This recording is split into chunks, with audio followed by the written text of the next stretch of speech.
Salam alaikum, bonjour. La dernière fois, donc, on a donc donné la définition d'une fonction de plusieurs variables. On a aussi défini donc le domaine de définition et on a aussi parlé un petit peu du graphe des fonctions à deux variables. Alors maintenant, on va donc passer au deuxième paragraphe concernant la limite et continuité. Donc là, on va donc donner la définition de la limite d'une fonction de plusieurs variables en un point.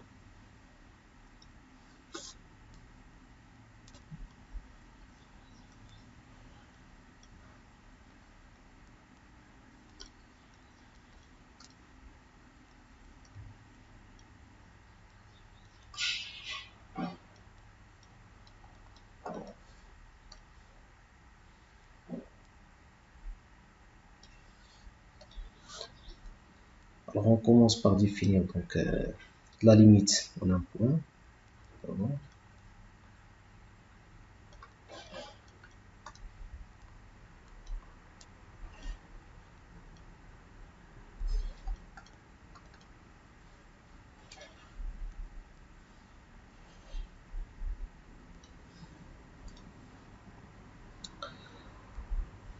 Alors tout d'abord on va définir donc on va considérer donc des fonctions qui vont être définies au voisinage d'un point donné. Alors ici donc pour les voisinages, on va donc prendre les boules ouvertes centrées en un point. Donc toute boule ouverte centrée en un point A va être bien sûr un voisinage de A. Donc on va supposer que notre fonction f est définie au voisinage d'un point A, c'est-à-dire définie de centre A de rayon strictement positif. Alors on dit qu'une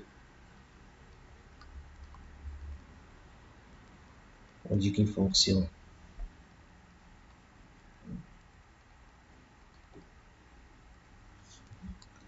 f définie de Rp, alors dans Rq,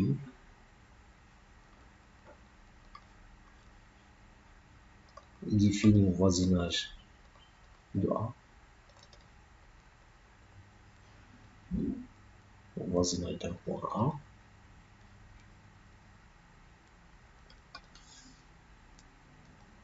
de Rp, s'il existe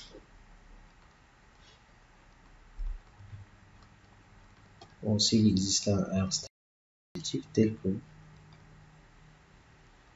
la fonction f soit définie sur la boule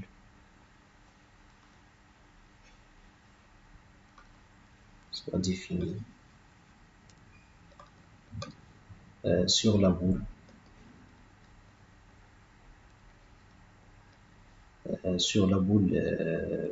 de centre, la boule ouverte de centre A de rayon R. Ou bien parfois elle sera définie seulement sur la boule moins le centre. Donc ça veut dire n'est pas nécessairement défini point A. Ou bien sur la boule pointée de centre 0 de rayon R. Ça veut dire A, R, privé bien sûr du centre. Alors par la suite, on va supposer, on a donc on va étudier donc la limite d'une fonction d'un point. Donc tout d'abord, il faut que la fonction soit définie au voisinage de ce point. Donc, ça c'est une condition nécessaire. Et après, on pourra donc dans ce cas parler de la limite lorsqu'il existe. Alors dans la suite, on va supposer que on est dans ces conditions. Alors dans la suite,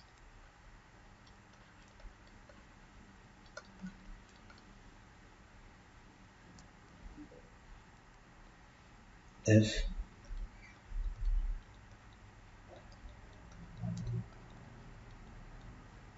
désigne une telle fonction. Ça veut dire pour la suite, on va toujours supposer que notre fonction f est définie au voisinage d'un point A en lequel on veut définir donc la limite. Alors maintenant, on va donc donner la définition de la limite finie au voisinage d'un point A.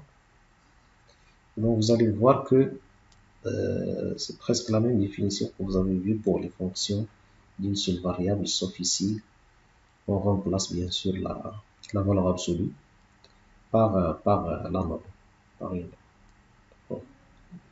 Alors, définition.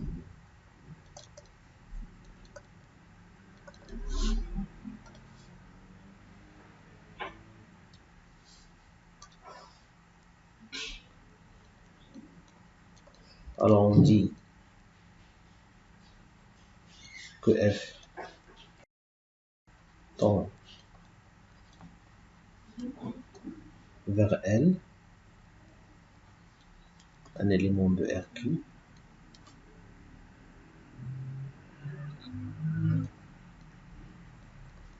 quand le U tend vers A, si pour tout epsilon positif strictement,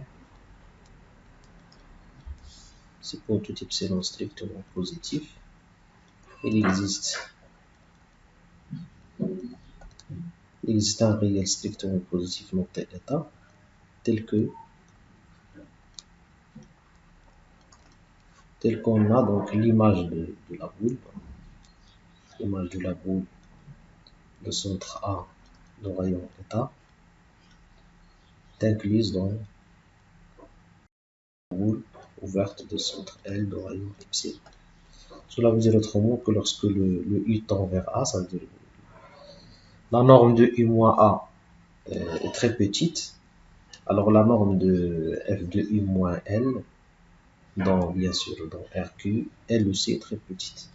Donc ceci, autrement dit,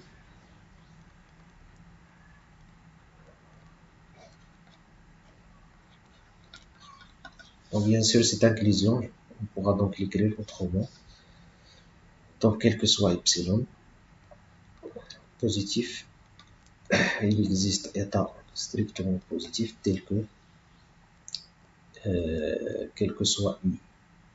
Alors si norme de U moins A est inférieur à état, cela implique que f de U moins N est inférieur strictement à epsilon.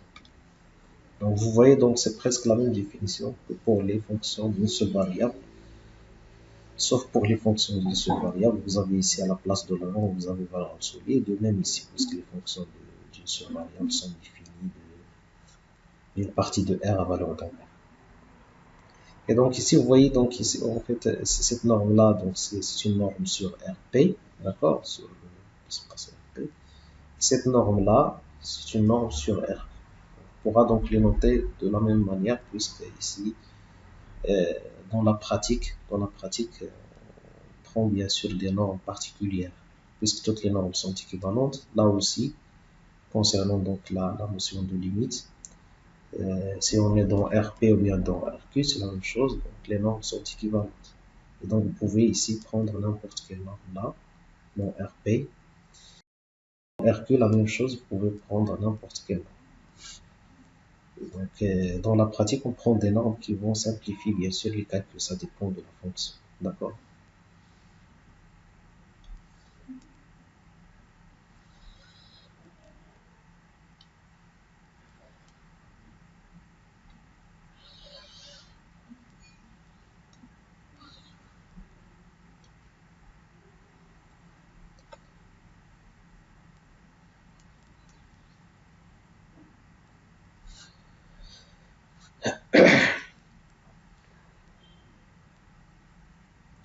Alors, lorsque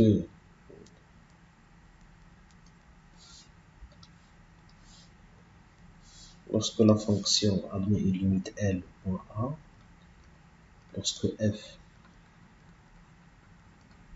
admet une limite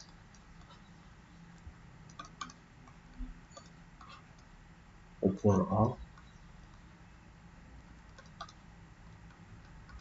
Alors on écrit, comme pour le cas d'une fonction d'une seule variable, on écrit lim f de u, lorsque u tend vers A, égale à L.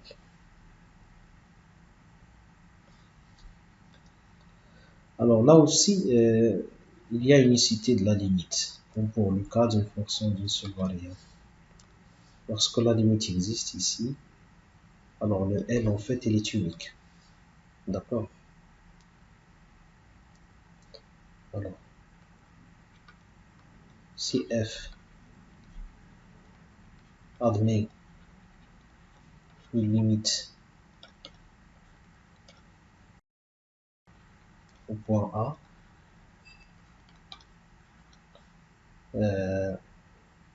alors cette limite elle est unique.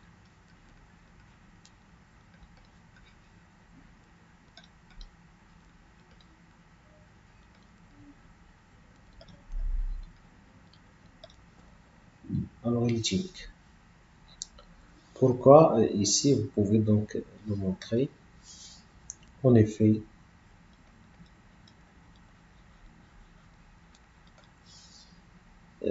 si la fonction, si f admet deux limites,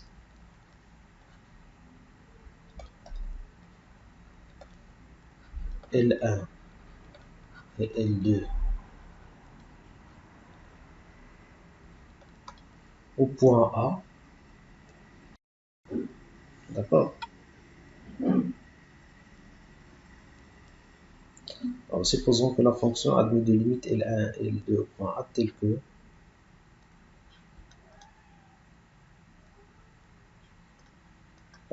les deux limites sont différentes. On suppose par l'absurde que en fait la fonction admet deux limites différentes au point A. Alors, on sait que et ici, donc, vous pouvez donc utiliser donc la définition de la limite pour L1 et puis pour L2. Alors, on va donc fixer un epsilon positif. Alors, comme la L1 c'est une limite de f au point A, alors il existe un certain état 1 est supérieur à 0 tel que ce nombre de u moins A inférieur à état 1, alors on a f de u moins L 1 en norme inférieure à epsilon. Et de même, puisque L2 c'est aussi une limite de f point A, il va exister bien sûr un certain état 2 strictement positif tel que ce nombre de u moins A inférieur à état 2, on aura donc on va obtenir f de u moins L2 est inférieur strictement à epsilon. Alors maintenant, on va donc essayer de prendre le plus petit de état 2 pour avoir donc les. Alors soit état, donc je prends le plus petit, donc c'est le minimum de état 1 et état 2, donc c'est une valeur qui est strictement positive. Et donc si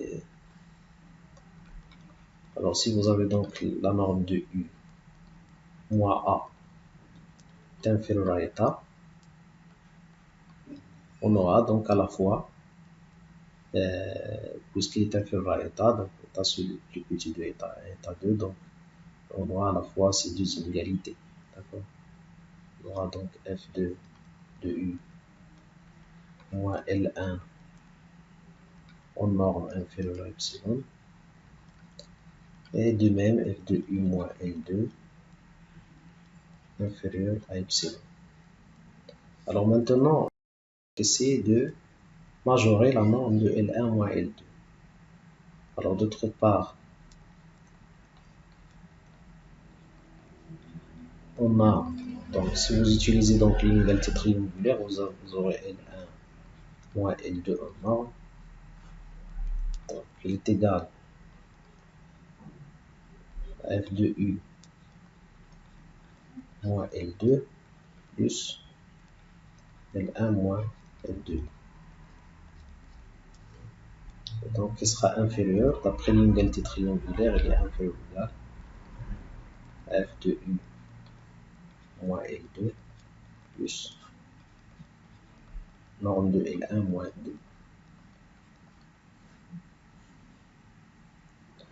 Donc bien sûr, tous les deux ils sont inférieurs à epsilon. Donc, on va donc ici, donc ça c'est inférieur. Et là aussi il est inférieur à epsilon. Là on a donné bien sûr deux epsilon.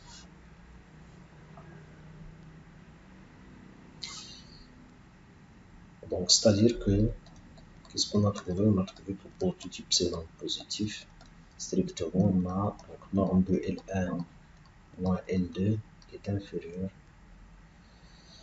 strictement bien sûr ici à 2 epsilon. Donc l'inégalité ici il est même strict. Parce que ça ici donc on a donc strict. Et donc ce qui va nous donner, puisque ça c'est vrai pour tout epsilon, donc le L1 est égal à L2.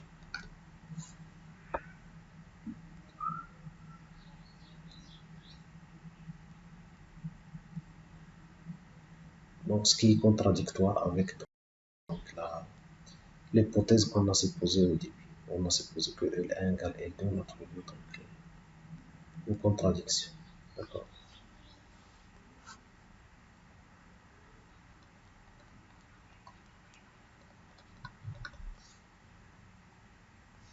Donc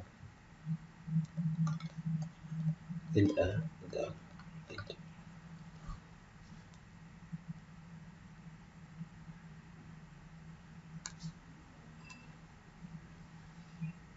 Alors maintenant, nous allons donc traiter un exemple. On utilise donc la définition de limite.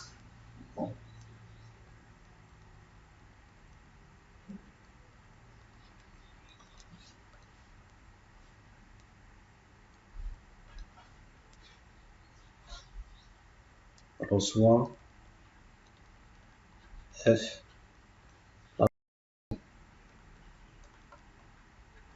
définie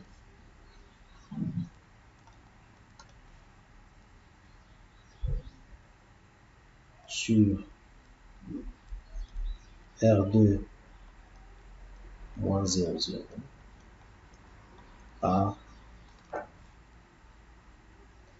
f de xy égale x au carré plus y au carré multiplié par sinus de 1 sur x carré plus y au carré.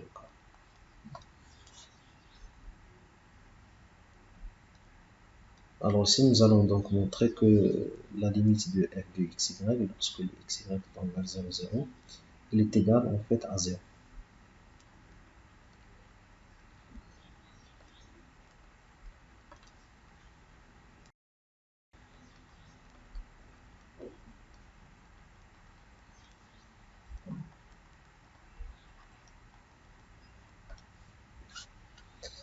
Pour cela, nous avons donc essayé d'utiliser donc la définition de la limite que nous venons d'introduire maintenant, tout à l'heure.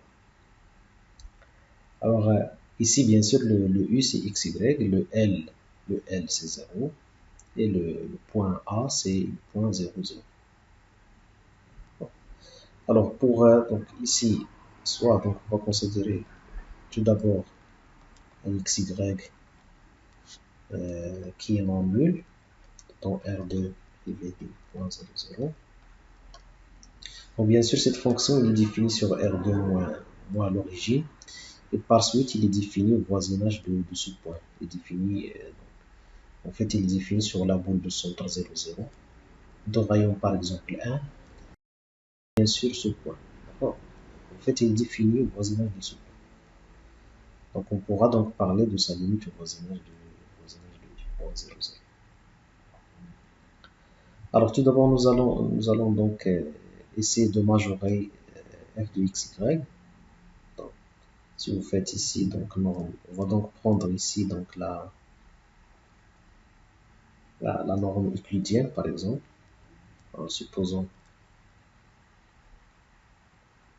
Pourquoi la norme euclidienne? Parce qu'ici, donc, il y a un terme qui ressemble.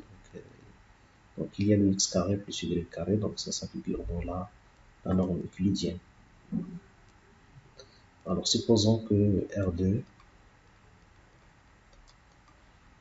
est muni de la norme euclidienne.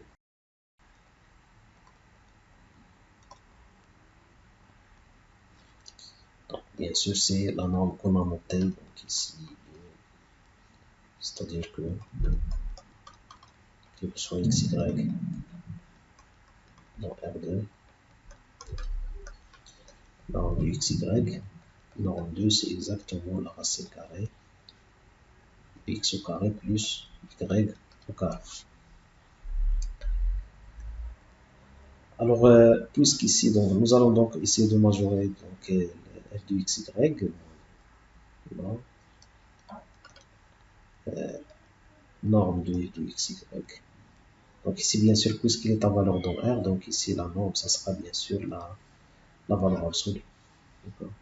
Donc, ça sera ici, valeur absolue. X, Y, moins le L, c'est 0. C'est égal, en fait, à valeur absolue de f de x, y. Donc, est égal à valeur absolue de ce produit.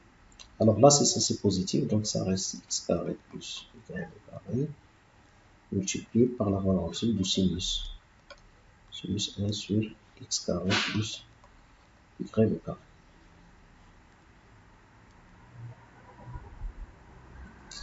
Et là, ceci, donc le sinus en valeur absolue est inférieur ou égal à 1. D'accord? Donc ça sera inférieur ou égal à x carré plus y carré. D'accord? Ici, pourquoi? Parce que en valeur absolue, sinus est inférieur ou égal à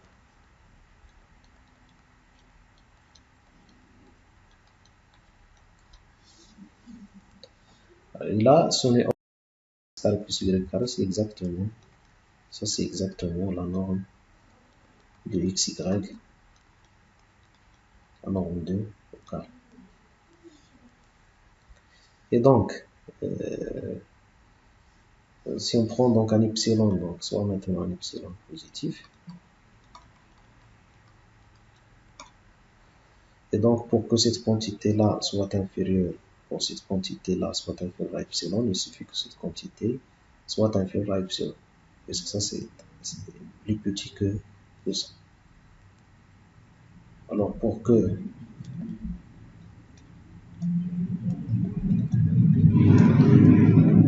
bien sûr, on va donc chercher des conditions suffisantes. Pour que ça soit inférieur à epsilon, il suffit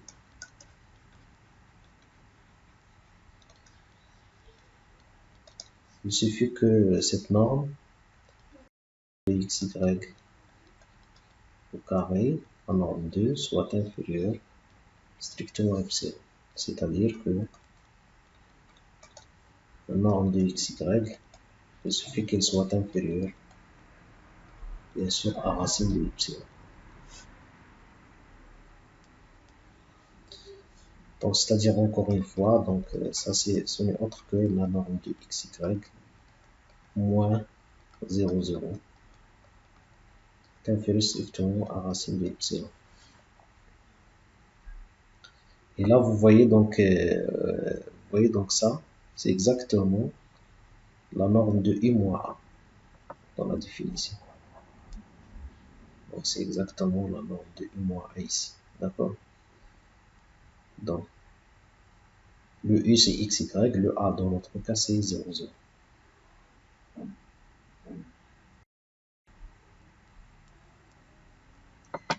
Et donc, dans ce cas, vous voyez clairement que ici, il suffit de prendre le état. Il suffit de le prendre est égal à racine de epsilon. Alors, prenons état égale racine de epsilon. Donc, ça, c'est strictement positif. On a alors, bien sûr, on a pour petit epsilon positif, il existe état qui est égal à racine de epsilon, strictement positif, tel que si on a la norme de xy moins 0, 0, la norme de ici, inférieur à état, ceci implique que valeur absolue de f de xy moins 0 est inférieur à epsilon. Cela veut dire exactement que la limite de f de xy est égale à 0 lorsque xy tend vers 0, 0. Alors nous allons donc donner un deuxième exemple de fonction qui admet une limite nulle au voisinage de 0. Ça c'est le premier exemple. Ça c'est vrai.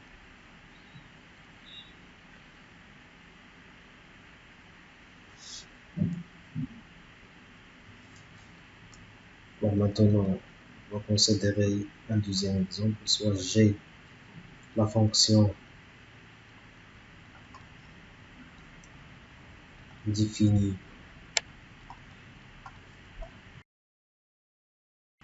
R2 toujours moins l'origine à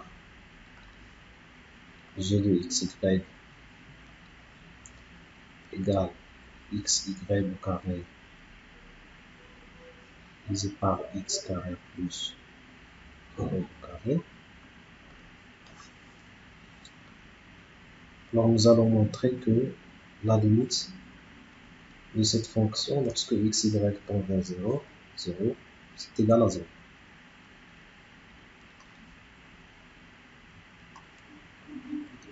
G de xy égale à 0 lorsque xy tend vers 0. Nous allons toujours adopter donc la définition de la limite. Et donc dans ce cas aussi, on va donc supposer que R2 est muni de la norme 2, la norme euclidienne, vu que x carré plus y au carré. Donc on va supposer donc que R2 est muni de la norme 2. Alors ce qu'il faut ici remarquer, c'est que on va donc majorer pour un xy quelconque, dans R2, on a donc la valeur absolue de x, en fait elle est inférieure toujours à la racine carrée de x carré plus y au carré, qui est égal bien sûr à la norme de x, la norme. Et de même pour le y, la valeur absolue de y, elle est inférieure à la norme de xy. Bien. Alors, à partir de ces deux inégalités, on pourra donc majorer maintenant xy moins 0, donc valeur absolue. Donc elle est inférieure, égale. Donc en fait, ça c'est norme de xy 2. Donc si vous aurez une valeur absolue de x qui est inférieure à ça, simplement, là vous aurez donc le y carré, il est inférieur à cette quantité au carré. On multiplie par xy. Et là, au dénominateur, vous avez donc déjà la norme de xy multiplié par norme. Donc ça c'est déjà, vous avez ici déjà la norme. D'accord. Alors en simplifiant, vous aurez ici donc ceci, ce second membre est égal exactement à la norme de xy. Et donc dans ce cas, vous voyez donc ici lorsque le xy tend vers 0, 0, donc naturellement cette quantité va tendre vers 0. Donc, dans ce cas, le état, dans la définition de la limite, il suffit de prendre le état égale epsilon. Alors, quel que soit epsilon positif, il existe état. Donc, on pourra le prendre égal, même égal à epsilon dans ce cas, strictement positif, dès que, donc, si l'on de xy moins 0, 0 est inférieur à état, alors on a la relative de f de xy moins 0, il est inférieur à epsilon.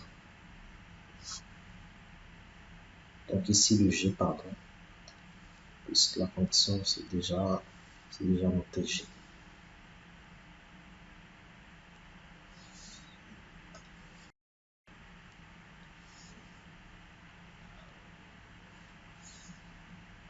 Donc ceci veut dire que la limite de g de xy est égale à 0, puisque le xy est égal à 0.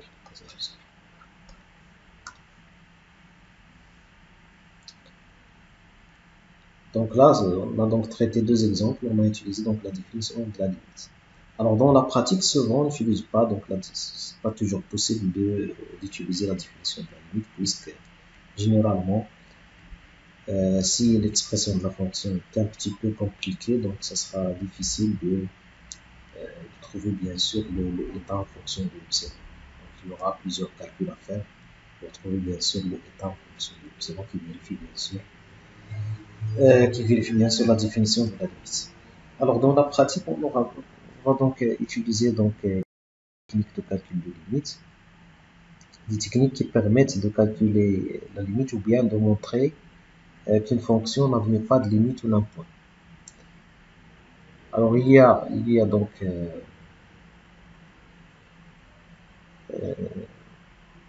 donc trois méthodes. Nous allons donc développer trois méthodes plus pratiques pour l'étude de limites.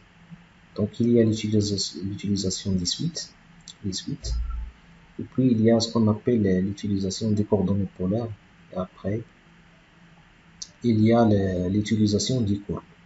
Donc, il y a trois techniques dans la pratique qui permettent donc de calculer la limite ou bien de montrer que la limite d'une fonction n'existe pas au voisinage d'un point donné.